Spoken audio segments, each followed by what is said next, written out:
संभाजी महाराजांची जी समाधी आहे ती वडूमध्ये आहे, तर तिथे आज गेल्यानंतर काय वाटतं बरं? भावनिक दृष्टिकोनातनं सांगायचं झालं आणि किती नाही म्हटलं तरी याचं उत्तर भावनिकच आहे.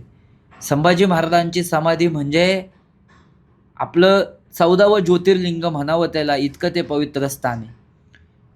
आदरणीय पूजनीय भिडे गुरुजी असं म्हणतात, की ज्या बलिदानामुळे 12 ज्योतिर्लिंग टिकली आणि 13वं ज्योतिर्लिंग म्हणजे रायगड असेल, तर 14वं ज्योतिर्लिंग म्हणजे आपलं संभाजी महाराजांचं समाधीस्थान आहे. आणि तिथं जर गेलात तर अजूनसुद्धा त्या धगधगणाऱ्या चितेसारखी ती समाधी हिंदूंना शहाणं करण्याचं काम करते. अजूनसुद्धा त्या शरीर सांडलं म्हणून काय झालं, पण संभाजी महाराजांचा ऊर्जा देह आत्म्याच्या स्वरूपात त्या समाधीस्थानात विराजमान आहे.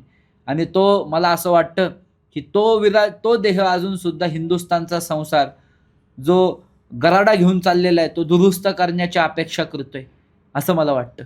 आणि हेच सर्वस्वी सर्व कारण आहे त्याचं, असं मला वाटतं. ते पूर्ण भावनिक आहे.